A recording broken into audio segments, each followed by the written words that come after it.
is Jim Weeming with AFL Highlights, the only show on television that gives you all the big plays from every American Football League game. Watch with us as Oakland moves closer to the top in the West by beating Denver. Boston and Kansas City battle to a tie. Joe Namath throws 4 touchdown passes to lead New York to victory over Houston. And for our feature, we'll profile the league champion Buffalo Bills and have an exclusive interview with Bills coach Lou Saban.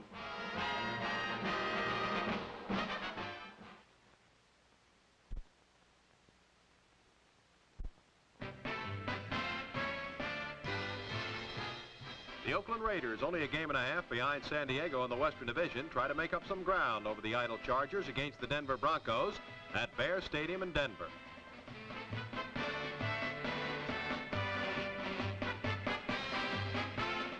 Tom Flores puts the white-shirted Raiders on the touchdown trail late in the first quarter. Flores throws a swing pass to Alan Miller, and the Raider fullback garners 8 yards. On a nicely executed draw play, Alan Miller takes off on an 8-yard trip to the Raiders' 32 as the first quarter comes to an end.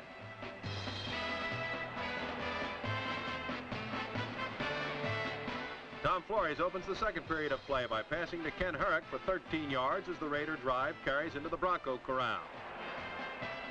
Flores is finding the airways to his liking. The 5-year pro veteran makes a 13-yard connection with Art Powell. Flores uncorks his 9th scoring toss of the season as he spears Clem Daniels with a 34-yard touchdown bomb. The Raiders get on the scoreboard first for a 7-0 lead.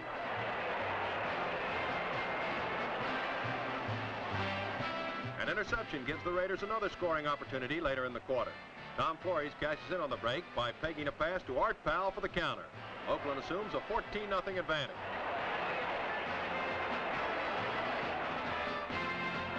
John McCormick finally gets his Broncos on track following the kickoff. Lionel Taylor latches on to McCormick's pass for 12 yards. Broncos stampede into Raider country as McCormick fires a bullet to Urit Dixon. The speedy Denver end sets sail for the end zone, and only a desperation tackle by Howie Williams saves the touchdown. It's a 59-yard gain.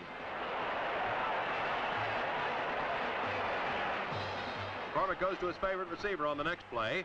Lionel Taylor makes the grab before going out of bounds on the Oakland 2. Our ground level camera caught that last play, so let's take another look. Taylor, the league's top receiver, makes a nice fake on Dave Grayson and takes the pass for a first down.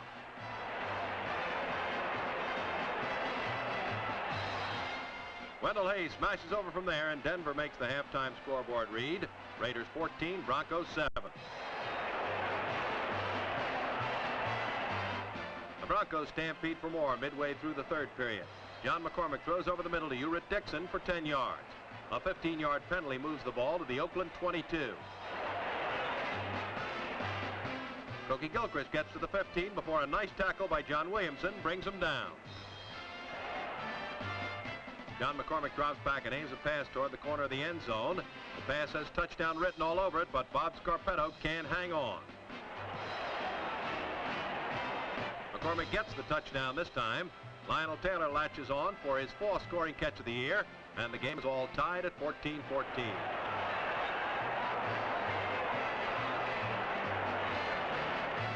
Lanky Dick Wood takes over the Raider controls late in the period. Wood hits rookie Fred Biletnikoff for 13 yards.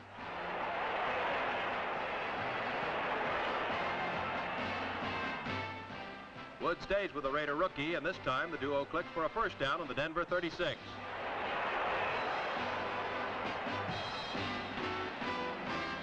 Drive stalls, so Mike Mercer attempts a 42-yard field goal. The kick has the distance, but not the direction, and it's no good. It remains a 14-14 game after 3 quarters. The Broncos are in punt formation early in the final period. Bob Scarpetto catches the Raider defense napping and takes off on a 27-yard sprint to the Denver 45, where it's first down Broncos.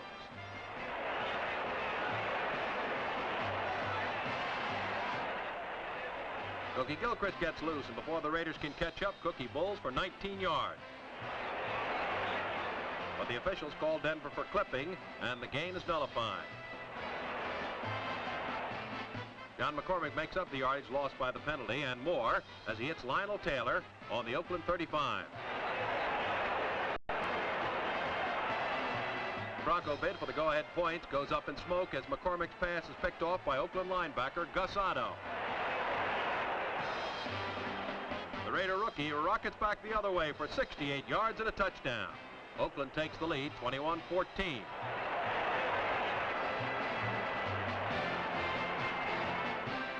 The Broncos charge back following the kickoff. John McCormick finds Lionel Taylor with a 23-yard strike to put the ball near midfield.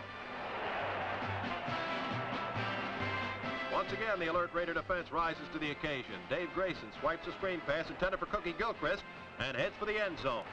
Grayson makes it look easy as he scores on a 47-yard return that boosts Oakland into a 28-14 advantage.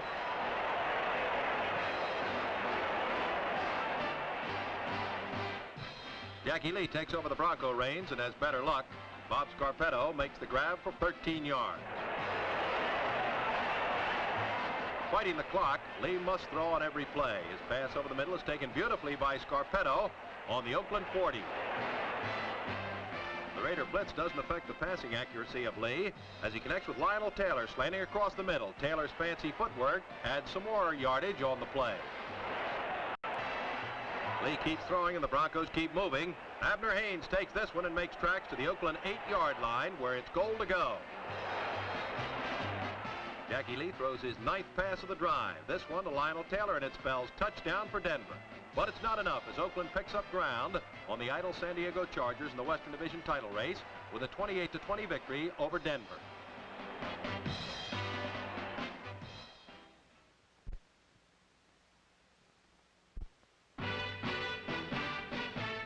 The Kansas City Chiefs try to stay alive in the hectic Western Division race as they meet the ever-dangerous Boston Patriots. The Chiefs are only a game and a half from the top in the West and need a victory at Boston to gain ground on the idle San Diego Chargers. It'll be superior ground power versus the passing of Boston's Babe Pirelli. Kansas City's might comes to the fore early in the first quarter. The Chiefs' top ground gainer, Curtis McClinton, slashes and smashes for 15 yards. Quarterback Len Dawson avails himself of the airtight protection and pitches a strike to Mackley Hill. First down Chiefs on the Boston 36. KC continues to punish the Patriots. On a draw play, Curtis McClinton dodges artfully and roars away for 32 yards. But Don Webb streaks in to force a fumble, ending the Chiefs' goalward surge. Boston recovers on its own 1-yard line.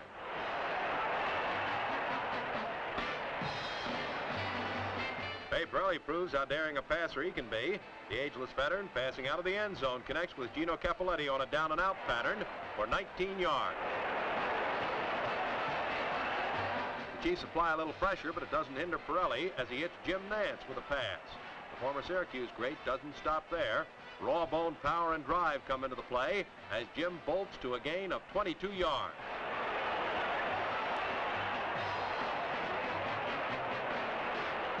On 1st and 10 at the Kansas City 39, Pirelli steps back and lofts a towering toss to the streaking Jim Coleclaw.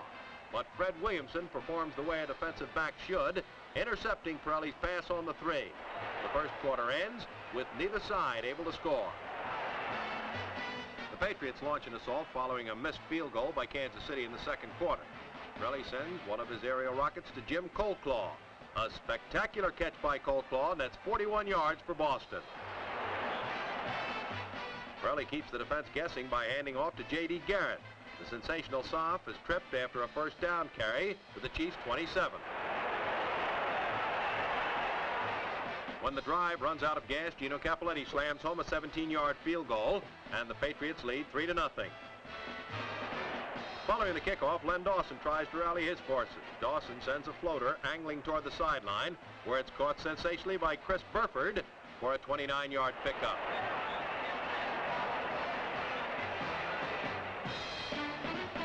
The Patriots blitz, but the veteran passer avoids the rush and gets the pass away. On the other end is Frank Jackson, who grabs hold for a gain of 20 yards to the Boston 14. Dawson's picking the Patriots secondary to shreds with his precise tosses. Chris Burford latches onto this one.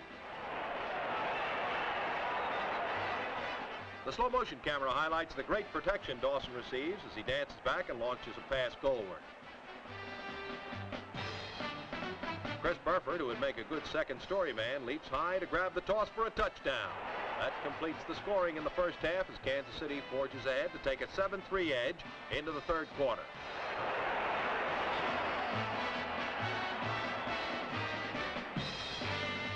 It's touch and go until Kansas City gets a big lift from this Len Dawson cross-country pass to Chris Burford. Burford makes another unbelievable catch as he nears the 120-yard mark in this game. Dawson's having a terrific day, too. Len hits Frank Jackson with a look-in pass to keep the drive in high gear. Relying solely on the pass, Kansas City goes for broke. But it's Boston that comes up smelling like a road. Dawson overshoots the mark, and Jay Cunningham intercepts on the 2. The rookie defender battles hard to return the ball 6 yards. The third quarter ends with Kansas City still on top, 7-3.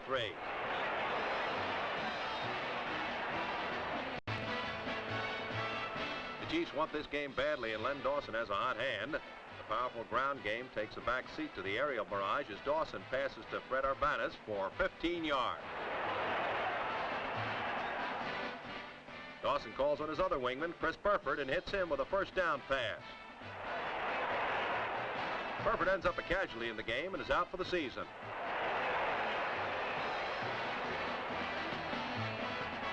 Boston stymies the big rush, but Tommy Brooker salvages 3 points with a field goal. Kansas City has a little leeway at 10-3 over the Patriots. The Pats have played a whale of a game, and it's not over yet. Raleigh spears Jim Coleclaw, who turns on his heels and tears to the KC 46. Let's watch the play again on the isolated camera. Coleclaw makes the grab and fakes his defender out of his shoes as he picks up the first down.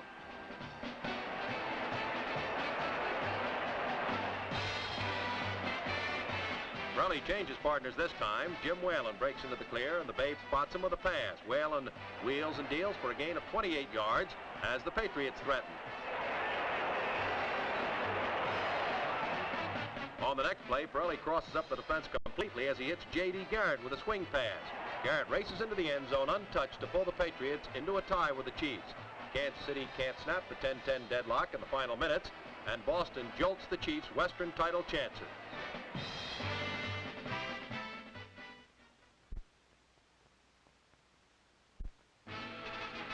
The Buffalo Bills, champions of the American Football League, are marching toward another division title despite injuries that have wiped out their #1 pass-catching combination of Albert Dubinion and Glenn Bass. We asked Bills coach Lou Saban how he compensated for this tremendous blow to Buffalo's fierce attack. You know, every ball club goes through a routine of perhaps making several changes, and we've had to do that since we've had our receiver corps pretty badly banged up during the process of the season. When we lost Dubinion and Bass, we realized we lost 2 of our key men as far as our ball club is concerned. And I'm very much concerned with the fact that in professional football, you've got to throw to be a consistent winner. We had to make some changes and make them fast. We went ahead and made a trade for Bo Roberson, and Bo is feeling very fine for us. Still, there's a case whereby the quarterbacks have got to adjust themselves to a new receiver. We made a change at our tight end position. We put Paul Costa at this particular spot, and Paul, as a rookie, still makes an occasional mistake, but has done a fine job for us. Now, Charles Ferguson, who has been with us for a couple of years, he's been on our taxi squad, had to fill in our split-end spot for Glenn Bass. Now, these 3 men are completely new to our receivers to a great extent, and it takes our quarterbacks a little more time to get adjusted to their maneuvers, their patterns, and their routes. Now, this is what we've had to do. To have lost as many good men as we have, I think we're quite fortunate. I only hope that we can go ahead and make some adjustments here and see if we can continue to go on and win. Albert Dubinion is regarded as the fastest man in pro football, and his credentials as a receiver are equally impeccable. Last season, Dubinion averaged a record 27 yards on 42 receptions. Today, Dubinion and Bass sit on the sideline, hoping for the day when they can return to action. The Bills' offense was laboring without its 2 fine deep receivers, but quarterback Jackie Kemp never let the situation get out of hand. And the insertion of 256-pound Paul Costa at the split end position was a lifesaver. Bo Roberson was acquired from the Oakland Raiders to fill Dubinion's shoes at the flanker post. Upon assuming the role of the deep scoring threat, Roberson became Jackie Kemp's prime target, with Costa the short receiver. A speed boy like Robertson makes the defenses play honest. Charlie Ferguson is the Bills' tight end. At 224 pounds, Ferguson is big enough to handle this assignment as well as any deep receiver in the league. Charlie uses his height and speed to score 6 points on the highly rated Kansas City defense. Buffalo's stingy defense has allowed the fewest points of any team in the league. The linebacking core is led by Mike Stratton. Stratton blitzes, and Boston's Eddie Wilson eats the ball. Left side linebacker John Tracy, one of the league's deadliest open field tacklers, is equally adept at destroying pass patterns. We circle Tracy as he squashes a Denver drive by batting away a crucial third down toss.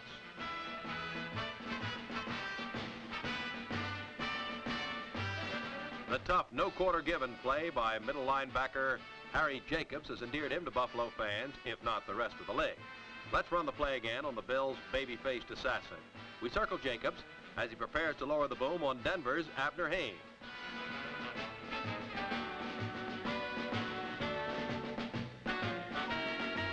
As a rookie in 1964, Butch Bird won recognition as an outstanding all-star cornerback.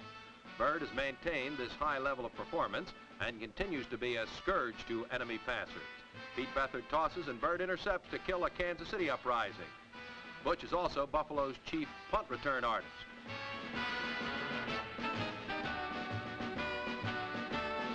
Charlie Warner plays left cornerback for the Bills. Charlie specialty is returning kickoffs for long games. Warner's longest came at the expense of the Boston Patriots. Charlie takes Justin Kennelly's kick 2 yards deep in the end zone. Charlie hits full speed in 2 strides, gets some great blocking in the thick of the heavy traffic, and he's in the clear. The Patriots give chase, but nobody's going to catch Charlie on this one. It's 102 yards and a touchdown.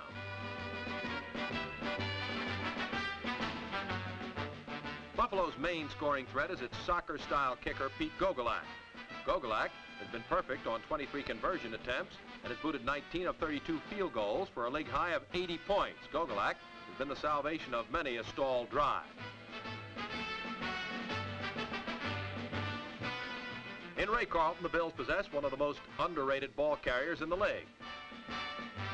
In a ding-dong battle with the Denver Broncos, Carlton displays his speed and moves as he carves out a 20-yard gain. Carlton's among the league's top 10 ground gainers.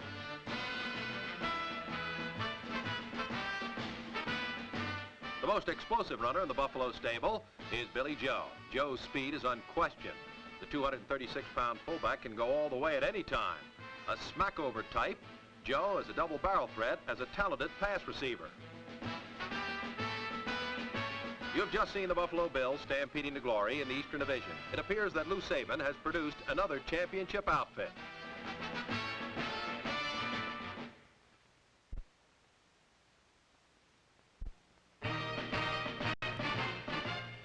Shea Stadium in New York City is the battleground for the AFL's Eastern Division fight for second place. The Houston Oilers, present holders of the runner-up spot, battle the New York Jets, the league's hottest team, with 3 straight victories. With the first quarter only seconds old, the green-shirted Jets come alive. Bill Mathis works the draw play to perfection as he runs for daylight. The 220-pound halfback gallops for 79 yards before he's caught from behind. The Jets are on fire. Rookie quarterback Joe Namath completes the swift 85-yard march with a pass to Don Maynard in the end zone. The New Yorkers light up the scoreboard in a hurry to lead 7-0. Late in the period, the Jets blast off again. Namath's pass is snared by D. Mackey, who breaks away for 47 yards into Oiler territory.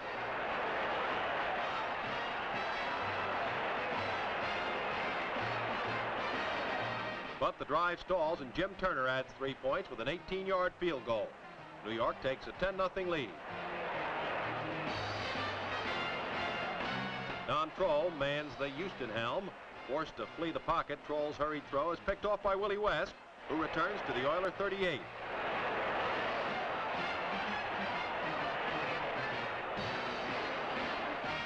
Moving to the second period, Joe Namath tries to capitalize on the break as the former Alabama star pinpoints George Sauer.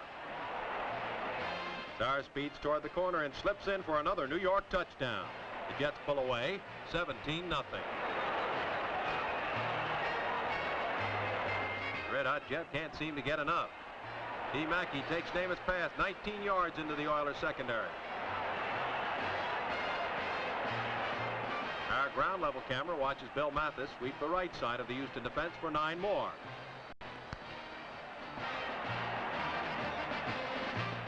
The Jets can't maintain the torrid pace and settle for a 31-yard Jim Turner field goal. That makes it 20-0. Texas Oilmen finally show signs of life as George Blanda and Charlie Frazier team up for 13 yards. Houston leads the AFL in pass offense. George Blanda shows how it's done on a 27-yard connection with Charlie Hennigan. The 16-year veteran keeps the drive alive with a 12-yard strike to Charlie Frazier. But the New York defense steps in, forcing a 23-yard field goal attempt. It's wide of the mark, and the Jets retain their 20-0 lead at halftime.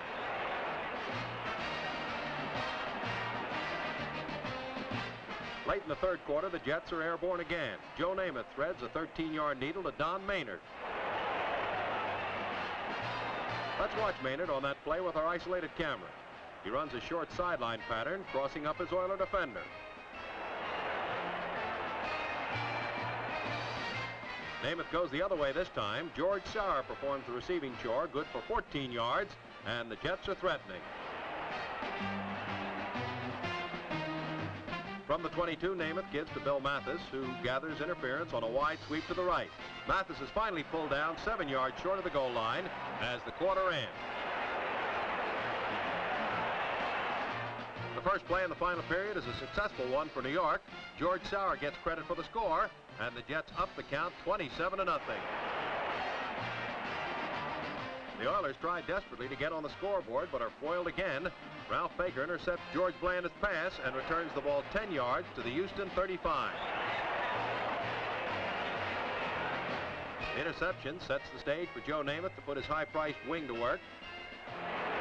Namath explodes a bomb to Don Maynard for another New York touchdown, making the score 34-0. Houston never gives up as Don Kroll tries his hand at the aerial game. Bob McLeod gathers in the ball and charts a course down the sideline. The New Yorkers set up a roadblock, holding McLeod to 47 yards. At the Jet 26, Kroll sends a quick pitch to Ode Burrell for a 15-yard gainer, and the Oilers are close to their first score of the game. 3 yards short of the goal, Kroll looks to pass. 23-year-old playmaker can't find anyone and scrambles in for the score. Houston finally breaks the ice and trails 34-7. The Oilers keep trying even though they trail by 27 points late in the game. Don Kroll eludes the trap and follows his blockers down the left side, turning an apparent loss into a 14-yard gain.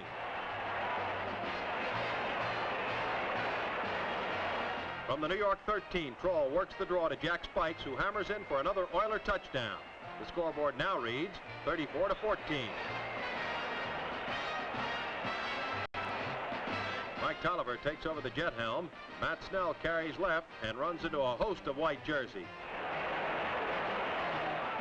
Snell shows why he's New York's leading rusher as he reverses direction for an amazing 47-yard trip into Houston terrain.